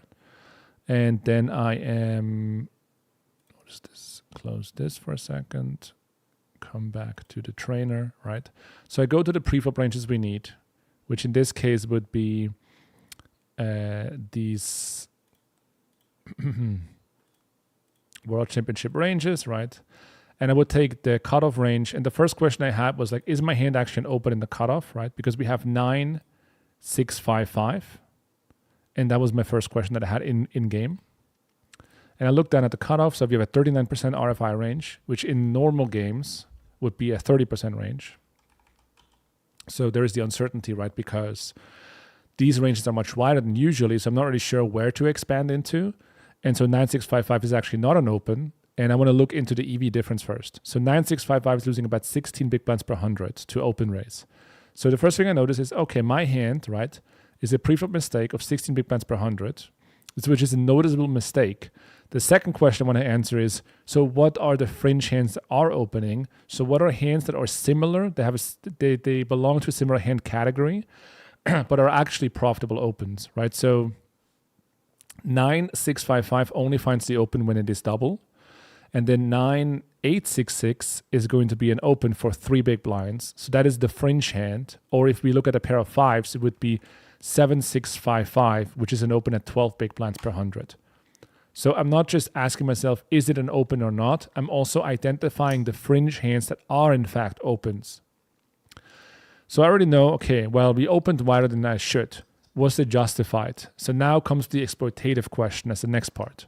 Well, the big blind folds against the button open, which in this case we're opening from the cutoff, 9%, which is this frequency right there. So it's a 9% fold frequency, right? So the optimal frequency is 27. So I already know this guy is going to underfold. So should I expand my range? Should I expand my range if I already know the big blind is over defending? The answer is obviously no, right? So exploitatively, this doesn't even make sense. Exploitatively, it's extra bad, if that makes sense. It's extra wrong. Then you could argue, well, the button is supposed to cold call 30% of the hands, but this guy only calls 11, which is like super far off. So you could make an argument for playing the hand given how often the button is folding, but it's, it's a close thing. At the end of the day, I think the guy that matters the most is the big blind when you open from the cutoff. And in this instance, we see a very low fold frequency. We also have high 3-bet frequencies from the small and the big blind as well. So that doesn't necessarily help. So like ultimate verdict pre is like probably fold if you really want to play the hand for whatever reason. Let's say you really want to get into the hand with the big blind or the small blind, then you could use a limp. I think a limp is it's closer to an optimal play than a raise, given the circumstance on the table. So pre-flop, we already learned a lot. Now on the flop, what I would do is I would open Monker, right? Because in this particular case, I need a custom sim because the ranges pre-flop are pretty special. And I would just say I want to have a new sim, right? And it's 170 in the middle, 2K stacks. And we're looking at an unpaired imposition board, right? As you become more proficient with Monker Solver, you're going to be able to do this really quick. So basically I say, well, we need the cutoff range, which is this range over here. We have an export button, which is this button right there. Copy to clipboard. I will go back and say the button has this 39% range, right? And then the big blind is going to have this 36% fold frequency. So it's going to have this calling range right over here. I would say this particular player is calling wider. So I'm actually going to use a different range for the big blind. I'm going to say the button opens and then he defends from the big blind. It's going to be a more accurate range. So I'm going to copy this one. Go back here, big blind. So this is 39% RFI versus the 61.5% call, right? And the bet sizings and so on are already done. Then I say 10 of diamonds, 7 of spades, 3 of hearts. 10 of diamonds, 7 of spades, 3 of hearts. And then I just run this on like 40 threads, right? I already done this, so I don't need to do this right now, but this would probably take about an hour locally to run the sim and get the results. The games you're playing, if you don't play the championship, you can just use the sim that we have in the PLO Trainer, right? Because the ranges there would be more appropriate than custom sims. So you would go 100 big blind single raise pot, cutoff versus big blind, and you say donk bet excluded. Yes, so this is a sim where the big blind cannot donk, which I think is going to be more realistic, and you take a similar board. So instead of like 10-7-3, you can use like 10-7-5. And so we won't always have like the perfect board to work with, but you have approximations that you can extract some concepts from. But if you want to have the perfect board, you just take the pre-flop ranges as I just shown you, and you just run the sim like this. Now, I've already done this. So like I've done this just reviewing sessions. This is day 7. This is day 6. Let me go into day 7 for a second. So this would be the solution on the flop, right? And you can see now that the big blind is supposed to lead 13.3% of his hands. And then in position, C bets 54.9, right? So if I assume the guy does never lead, how do the 54.9% change? And so I have another solution here for no lead. Now out of position cannot lead, and we're dropping them to 44.2. So basically, if he doesn't lead, you should be a bit more careful with your combos. And the hand classes you're choosing to bet are still the same. It's just that you're going to need a bit of a higher standard for betting. So arriving on the sim, let's take the GTO sim. The next question we want to ask ourselves is, you can say, well, is my hand a bet? But a more productive way of thinking about it is my hand class a bet, right? So what is the hand class actually? Well, in this instance, we have no pair, right? So we have a hand that has no 10, no 7, no 3. And we also have no overpair. So we have no jacks, no queens, no kings, no aces. And so you start getting a bit of a trend. You also have no double pair in your hand. You actually have a pair in your hand. So basically, like now you're looking sort of at the hand classes that are betting to get a bit of a sense. And so our hand in particular is going to be a double gutter, right? So we have 9, 6, 5. I'm going to put this in here like this. So we have basically either the hand classes are 9, 6, 9, 8, 9, 8, 5 would be the double gutter, or 9, 7, 6, 9, 7, 5, maybe a hand like 4, 5, 6, and a hand like 8, 5, 4. So I'm basically putting in like all the similar hand classes that we actually have to get a bit of a sense of like if our hand wants to bet. And so this is a hand class perspective instead of like looking at the actual hand, right? Because in reality, if I put this hand in, it's not in there because it's not an open race in the cutoff, right? But what I want to learn is, and that's like how you should think about running sims and reviewing hands in general, is you want to think about what is the big idea that I can extract more so than can I get a confirmation bias of if I play this particular hand correct or not.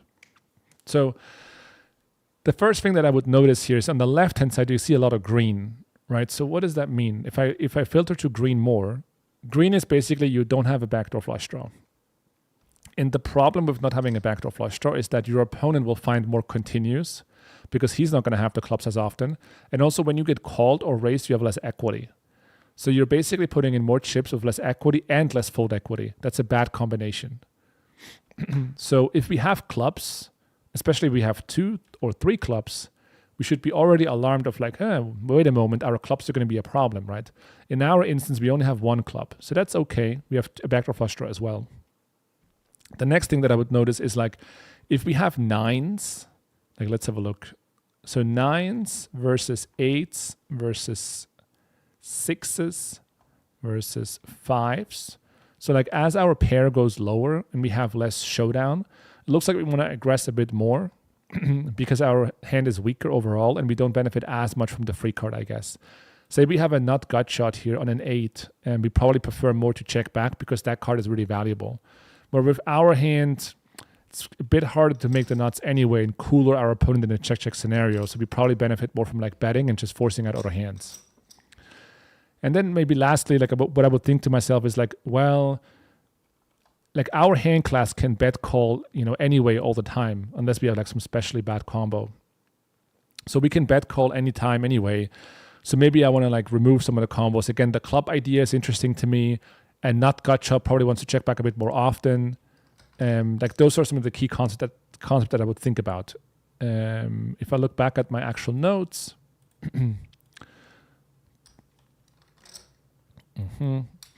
I would basically ask myself in the c-betting decision tree, like what are the most common hands that I struggle with? For example, how do we play ace, 10, 9. How do we play ace, king, jack 4? How do we play queen, jack, jack 5? Like those are sort of like common questions on a board like this. So say, for example, I have a hand like ace, 10, 9. Like even before looking at it, we can say, well, the thing about ace, 10, 9 is that you're not going to get check raised very often because you're blocking the best combos. And you can also extract value from other hands while denying equity to gut shots. But what if you get raised holding ace, 10, 9? Isn't the hand too strong to fold? Right? So ace, 10, 9, you see the same trend. If we have the clubs, we probably don't want to bet. We're going to get check raised more often. We can also have less equity when getting called. And so the hand overall leads more towards playing passive. But if we don't have the clubs, we're always betting the flop. And so like, what's the plan when betting and getting raised? Well, some of those hands call, but if we have two backdoor flush draws, we just rip the flop and get it in right there. Deny equity from some draws and also future blockers and just run it against some of the draws, like 10, 9, 8, for example. But we're way less happy getting check raised holding this variation with clubs. Yeah, you can peel, you can call, but without a backdoor flush draw, it gets pretty rough, right? So those are some of the hands I'm interested in thinking about. Or maybe a hand like ace, king, jack 5, right? So ace, king, jack 5 is not just checking because we have a 5, which is a key blocker, and a jack is also a key blocker. We actually do want to aggress. So just going for the check is going to be a bit too lazy. Now, obviously, when we have clubs, it's probably not really realistic to bet because we have less fold equity, less equity when getting called. So what are we looking for realistically? If we have two backdoor flush draws, for example, it's probably too valuable to check and get the free card. So we're kind of looking for blocking flush draws, maybe with holding 3 spades, right? So now at this point, we're happier about folding, and we're also less happy taking a free card because we have less outs to hit. This hand is, by the way, different to ace, king.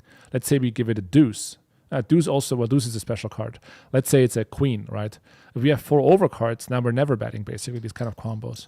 So when you run through these different hand categories, you start extracting concepts and you understand patterns, So in this case, we need to look at every individual card and understand their value. In this case, the club is not great, but we're holding a hand that can bet call. We're holding a hand that can make overcards fold. And we're holding a hand that has nutted equity down the road. So it's probably kind of close between betting and checking, but with only one club and the pocket 5 specifically, which is pretty low, a low pair, we benefit from folding out a hand like ace, king, 8, 8, right? So just betting the flop here is going to be great. Or we're benefiting from folding out a gut shot, which potentially is going to cooler us if the turn is an 8 and we make a straight. Like some of those hands will be folding on the flop. So, those are some of the key thoughts that I have there. What is big blind check raising on 10-7-3? Well, the check raising range here, I would always, again, think in hand classes. So how do you want to play the top of your range, like 10-10, 7-7, 3-3, 10-7? How do you want to play the strong draws? How do you want to play gutters? And so I would go into that way as well. So I wouldn't look at an individual hand, but I would say like, okay, out of position, probably wants to check raise mostly when they hold a 10, unless they have some massive equity. But your main bluffs are probably 10x, maybe with a hand like jacks, right? Like jack, 10-5 has 4 blockers to the board, but cannot check call. So obviously when you have clubs, you don't want to aggress, right? You just want to fold. So jack, 10-5, right, is going to check raise 60% of the time. But if you have clubs, you never check raise. If you don't have a club, you always check raise. So you take the same principle as on the flop and betting. If you have clubs, you lean towards passivity in the betting line, but also in the check raising line. And the same thing is true for facing the bet. With the clubs, you're leaning passive. Without the clubs, you're leaning aggressive. Maybe the same hand like 10-9-8, 8, right? If you have the clubs, you're leaning passive. If you don't have a club, you're going to lean aggressive and you're going to check raise, right? So once you start developing this sort of nuance, you start having the eye for it. And when you play an actual hand in real time, you realize immediately on this flop, oh, I have a club, or I have 2 clubs, I have 3 clubs, right? And then you start associating that with the right strategy. Maybe another hand like, what if you have 10-7? Well, it probably depends. Do you have clubs? Do you have a gut shot? You don't have a gut shot, right? Do you have a pocket pair? So for example, 10-7, ace, king with clubs, right? It's not going to check raise. So ace, king, 10-7, clubs, right? Obviously, we're not going to check raise its hand. Doesn't really make sense. You're building a pot with 2 clubs. Like you need a monster to do that. You probably need like 2 10s and clubs. Now we can talk, right? 10-7 with clubs, you need a straight draw. Maybe 3 pair. 3 pairs good, maybe jack 8 or jack 9, right? Okay, sure. But you start connecting these dots. Like 7-7 probably needs straight draw. So 7-7 usually check raises. I guess the cutoff open raising, which doesn't have a lot of tens. But then there are still some that will call probably with clubs, like some of the club ones that have like not that great of redraw equity. And then so if you want to find out what the bluffs are quickly, you can also just do this, let him check raise, and then facing the push. You can then see on the left-hand side which hands are raise folding the flop. And you can sort this by combos. And then that way you can see which hands are purely check raising the flop and then always folding. So they never consider check calling, for example, on the flop. So 10-9-6 deuce with 2 backdoor flush draws. So here we have top pair, and basically the 9, the 6, and the 2 flush draws are all blockers. So we're kind of not enough happy to be check calling. Also notice the deuce, right? The deuce is a hand you really like check raising or aggressing with in the betting line, but also in the check raising line. So all these hands have a deuce, and they have some sort of 3 blockers to the board, but they're not happy calling. King 10-9 deuce, right, is going to take this line, or maybe King 10-9-5 is also working as a blocker. But if you, well, ace King 10-9 can also do that, but only with bad removals. Otherwise, you would just call, right? So if we go back here, obviously ace King 10-9 usually calls. But if you have clubs and you block like 2 backdoor flush draws, maybe you can bluff. So if you have clubs, a heart, and a spade, we check raise. Why is that? Well, in this case, the 2 clubs make your hand too bad to call. You still have the key blocker, which is the 10 and the 9, and you remove 2 backdoor flush draws holding an ace of spades and a 9 of hearts. Now, if we were to look into the 3 club combo, now your hand is not enough to check raise on the flop because you don't block enough backdoor flush draws, right? So these, like when you're playing in real time, you will never execute on a level like that where you will realize that ace King 10-9 3 clubs is going to be a check call and 2 clubs with 2 backdoor flush draw blockers are going to be a check raise. Some people will actually, but most people won't. But you start developing nuance to your game, and you will see the same trends, same patterns in other spots of the game tree. And then you start applying them here and there and positioning here, right? And you start developing the eye is what I'm calling it, right? The third eye, the PLO eye. To nuance. Okay, so the non-backdoor flush suit is a critical component of each player's range. When we have clubs in either position, we play much more passively. Clubs are the first hands that will either fold, so holding them leads to passivity. We get raised and called more often and has less equity, right? And I just put in a couple of hand classes to remind myself of stuff. Let's bring up another hand just to illustrate the point.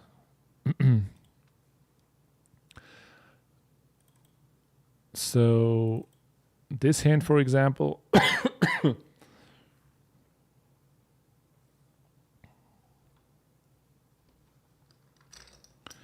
won't the hand have massive negative implieds? Like negative implieds is not really a real concept. You know, like we use these simplifications sometimes, but like you only think about EV and equity, right? I wouldn't think about negative implieds as a real, like theoretical concept. Like, does your hand have enough equity to continue? And is the realizability of your equity sort of granted? Yes. Okay, then you call. I'm not sure which hand you're referencing, by the way, exactly, but the principle of negative implieds, even though it sounds kind of nice and fancy, it's like I wouldn't recognize the concept as real, if that makes sense. Here we open the cutoff. We don't have to look this up this is pretty standard. And then so the flop is queen 8 deuce. Playing 3 ways here. So like, what am I thinking on the cutoff here? Well, the first thing I'm thinking is like, what's the dominant action? So what does that mean? It means like, what is the most frequent play my range wants to do? And it will be to check. And that is because we have 2 strong ranges in play. The button called is going to do well on Broadway cards. And the small blind called, right? It's not the big blind. So he's going to have some pocket queens. He's going to have some queen jack 10-8, single suited, right? So these 2 players will hit the board. So usually I just want to check. And if I do want to bet, I'm probably going to have some sort of special hand. You know, I'm probably going to have a queen with a 10. I'm probably going to have like, 3 clubs, 2 diamonds, 3 diamonds, 3 spades. I'm going to have a massive amount of blockers in play before I want to start betting. Now my hand, even though I have a set, Like, how do I perform against a check raise? It's like pretty ugly. I mean, do I want to get stacked by queens? Probably not, right? But someone could check raise me with queen, jack, 10-9, and then, so do I check raise and get it in?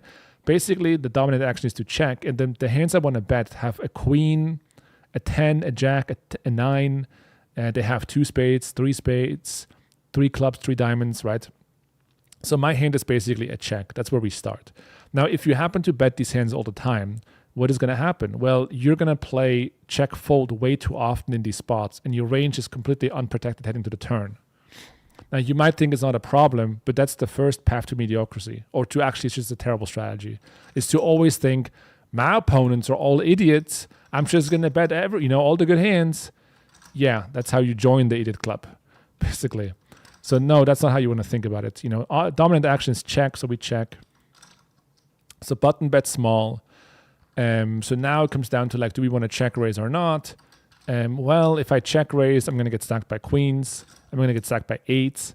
And also I move out all the bluffs. And on top of that, if I get called after check raising, turns and rivers will play pretty ugly, right? Because if you think about what my hand will become on the turn of the river, it's for the most part only a bluff catcher. Like, which run out, when you think about a turn and a river card, are we like happy to put in the stack? I mean, there really almost is none. Like, even if the turn is an 8, are we looking to bet turn, shove river? Like, probably not. So we just call. Turn is a jack, check. So on this turn, which is checking range, we have a lot of different hands that can check call the flop. We want to see what the imposition player is doing first. He's going to bet again. So at this point, I'm thinking, okay, well, I could raise and represent a straight, but I also have a set, so I just could have the best hand. And if he has a hand like queens, he might not fold a turn. I'm going to get stacked. So it's better to keep in all his hands. If he has queen jack, he's going to bet a good amount of the time, right? Even if he has a queen 8, he might bet. And then we also keep in the bluffs. So we call, and we reevaluate on the river. River is a 6, we check, my opponent pots. And so now basically his value range is going to be pocket queens with a straight blocker, maybe even without a straight blocker. He's going to have pocket jack sometimes with a straight blocker. Could be like jack, jack 10 betting on the flop, pot and turn, pot on the river. And he's going to have a straight, obviously. Like, the straight is the main thing he's representing. The good thing is that we are blocking the straight, holding 2 9s. So he could also have a hand like jack 10-10, right? He could have a hand like ace 10-10-8, for example. So straight blockers are very possible. And we don't really beat value very often. I think if he had queen jack, he would usually check, but we're not entirely sure. So we're blocking the straight. We sometimes beat value. And also we are beating the bluffs, right? And so the cool thing about our hand is that although we are blocking 10-9, we are unblocking 10-10, right? So a hand like ace 10-10, 8, ace 10-10, jack, ace queen 10-10, like those hands might decide to take this line. So we go for the call. Again, our hand is really nice in the sense that we're blocking the straight, we're unblocking the bluffs, which is 10-10, right? In this case, my opponent has ace 10-10-3. So this just shows like, if we just bet the flop, we just win nothing. But by checking and playing a more balanced strategy, we actually were able to win a $3,000 pot. So that's just an example of a hand.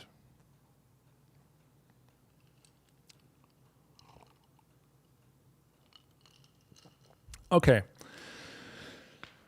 I'm running out of my voice here. I think we're concluding the stream. First part, like, we might do another stream at some point breaking down some more hands, but if you enjoy a more structured way of breaking down hands, then join the PLO Mastermind.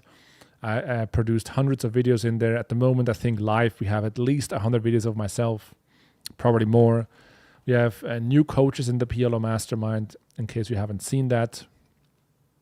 I'm going to show you on the screen for a second here. So if you head over to PLOmastermind.com,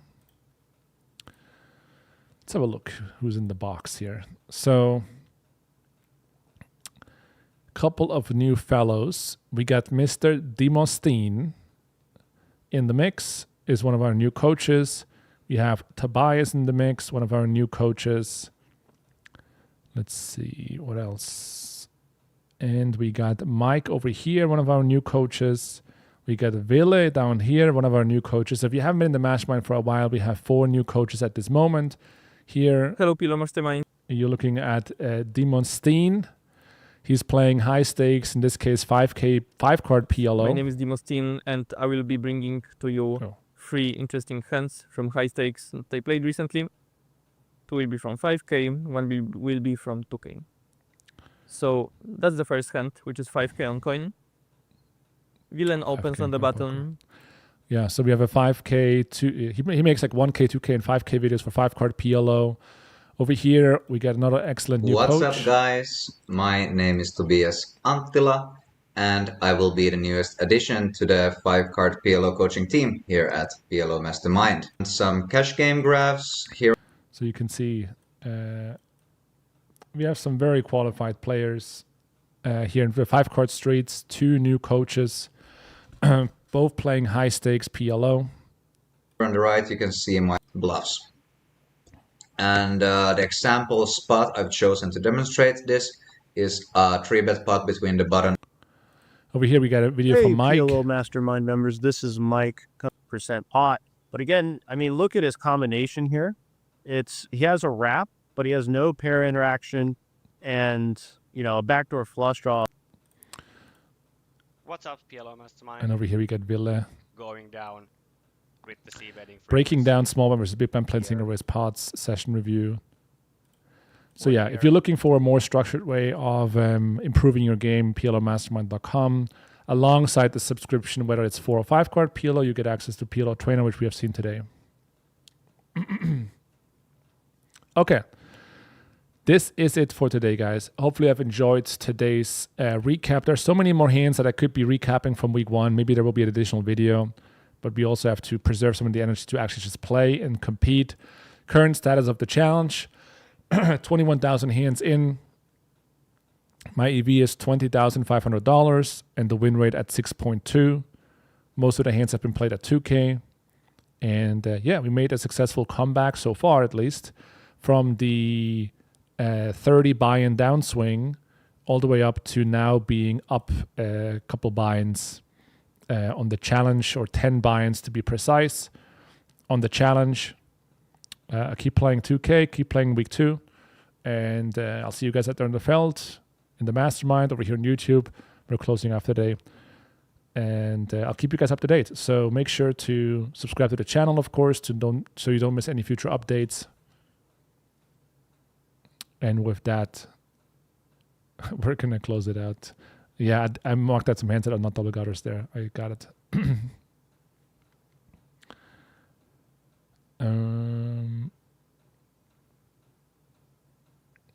Are we taking the same lines with Queen, Queen, 9-9, or do we trying to get value from 10, 10, deuce, deuce? Well, with queens on the flop there, you can really go both ways. But like for the most part, when you face a bet, you will probably just want to call. And that is because you are removing your opponent's continuing range like really heavily. So it probably depends on the side cards. Like if you go back to this hand for a second, say you're on the flop, right? And this guy bets and it's on you. The first question you want to ask yourself is, what is the dominant action? Which is like, what does your range mostly want to do when it continues? The answer is call, right? So most of your hands will go into the call, into your calling range. Because you're out of position, you need to protect that range. Now, when do you want to check raise the queens, right? It's probably the times when you are most vulnerable to free cards. So in this instance, when you have queens and hearts in your hand, pretty good hand to check raise. 2 things are happening. Number 1, your hand needs more protection. And number 2, your opponent will have more backdoor draws, meaning that he will also call your raise more often because he's going to have like Jack 10 with backdoor flush draw, Jack 10-9 backdoor flush draw, those kind of hands that will give you action. And then so when you flip the same principle, right, and say like, well, what if we have queens with a straight draw and a spade blocker and a diamond blocker? Well, that sounds a lot better to call because your opponent is going to fold way more often against the bet, right? So you can take the same suit principles and flip them when you look for aggression versus passivity. But again, it always starts with like, what's the dominant action on the street, and then take it from there. By the way, if you're on the button and it checks that you have queens, what's the dominant action on the button? Well, you're stabbing on the button a ton of hands. So surely you want to include some of the queens or most of them. Now, if you want to check back some of the queens, what principle can we use? Well, the hands that produce the most fold equity are probably when you have queens with backdoor flush draw and straight draw. So queen, queen, jack 10 with backdoor clubs, probably one of the best combos to check on the flop, applying the same principles as we have now done in several different spots, right? So if you learn with sims about these patterns or heuristics, then you start seeing with your third eye of PLO the same tendencies and ideas occur everywhere in the game tree, and then you start applying them and positioning your hands in the right notes. All right, this is it, guys. Thanks for tuning in. GG's. Good luck at the tables, and